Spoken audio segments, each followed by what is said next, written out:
Once again, moving up the rankings, now we come to Tier 8 of my Doctor Who ranking overall, and this tier will cover numbers 92 through to 104. Ready? Off we go.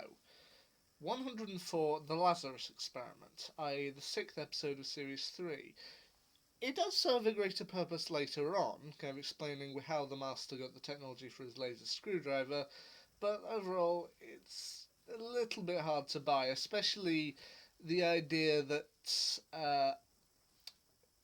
the creature is somehow human and is the result of a path of evolution diverted from millions of years ago. That's kind of a little hard to buy.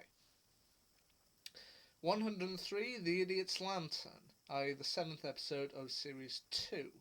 I actually remember finding this episode rather scary. I mean, okay, looking back on it now, it's not as scary, and one critique a family member of mine had of it was that it's hard to get scared of the villainess of the piece, the actress who they got in to play The Wire. But I still think that the faceless people are downright unnerving. Just to see a face just completely blank. I still find that scary. 102, there's the 9th episode of Series 6, i.e. Night Terrors. An episode that's trying to be scary in a lot of parts, but ends up coming off campy in some areas. I mean, the main actor in it, Daniel Mays, he does a great job here. It just tries a little too hard to be scary and maybe just comes off a little bit comical. 101, The Caretaker, the 6th episode of Series 8.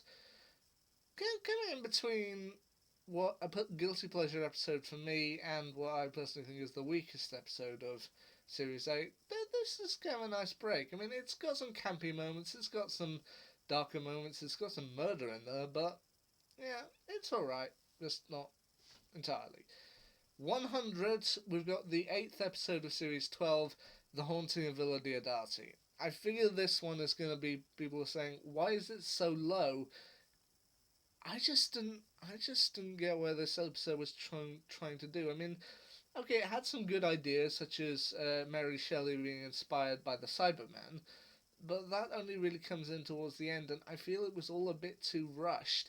I mean, you're doing Doctor Who does the kind of famous night with Byron and Shelley and Polidori and all the rest of them. You could have really had fun with this, but it more just served up as a setup for the finale, which is fine, but I just feel like there could have been a lot more here.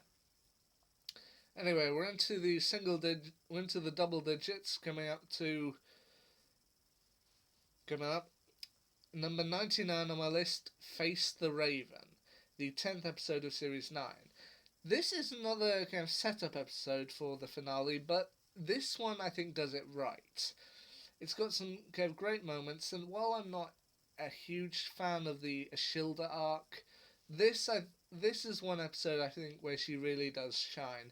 Maisie Williams does a great job here. It's sinister, it's heartbreaking seeing Clara die, and just when they finally get through it, it's an episode to watch through. Number 98, The Unquiet Dead, the 3rd episode of Series 1. I tend to rewatch this one every year kind of around Christmas time, as it is technically set at Christmas in 1869. So, yeah, I watch this one every year. I don't think it's one of the best, but you know what? I'm happy to watch it. Number 97, Ascension of the Cybermen and the Timeless Children, i.e. the finale, episodes 9 and 10 of Series 12. This introduced an element into Doctor Who lore that I'm still not convinced by. And I feel a lot of people are either going to think that this is one of the greatest pieces of Doctor Who lore to ever be put in, or are just going to be like, yeah, this doesn't work. I'm still at the stage of, does this work? I don't know. So, you have to make your own decision on it, but as a result of that, Ascension of the Cybermen and the Timeless Children comes in at 97 for me on my ranking. Number 96, The Lodger, the 11th episode of Series 5. I makes a guilty pleasure for me. I mean, I know not a lot of people like James Corden's 2 episodes, but if my memory serves me rightly, I've got Closing Time down lower in the list, and I suddenly thought The Lodger was better, so here it is. Number 95, Robot of Sherwood, the third episode of Series 8, another one that was on my Guilty Pleasure list. And just because they're guilty pleasures, I admit I love them, and that's why I rewatched them as part of my marathon, but that doesn't mean to say they're always the best episodes of their series. I mean, as I said, I have two lists, one of my guilty pleasures and one of episodes I think are best, and while I thought these two were enjoyable episodes, they weren't the best of the series. Number 94, Praxeus, i.e. Series 12, Episode 6. I put Orphan 55 fairly low on this ranking because I felt it had an environmental message, a cautionary tale about the future, and that hammered us on the head just a little too much.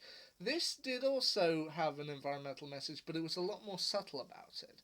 I mean, it had the message, it showed it to us, but it didn't bludgeon us over the head with it, and still allowed us to have a happy ending for the end of the episode with a homosexual couple and a traveller going off to see the world. You know what? They still managed an environmental message, but they managed to make me care about it, and I love them for that. Number 93, The Pilot, the first episode of Series 10. While I admit Series 10 for me is kind of hit or miss, this one I think was a fairly good opener. I mean, it could have done more with stuff like the Dalek and possibly a bit more making the water heather creature a bit scarier, but you know what? It managed to do well with what it had, and it was an interesting way to open Series 10. And the final number on my 8th tier, number 92, The Wedding of River Song, the 13th episode of Series 6. Series 6 for me is always, I consider it the weakest of all of Doctor Who's series so far, in terms of New Who. But I admit this is an okay way to end the series. I mean, it's alright. I mean, I think I would have preferred something a little bit more stronger, and I'll admit, while I enjoyed River Song in limited doses, I felt a little too much time dedicated to her in this series. But you know what? I still think this episode warrants its place here on my list. So that's tier 8 for you. We'll move up one tier to tier 7 next time. Until then, see ya.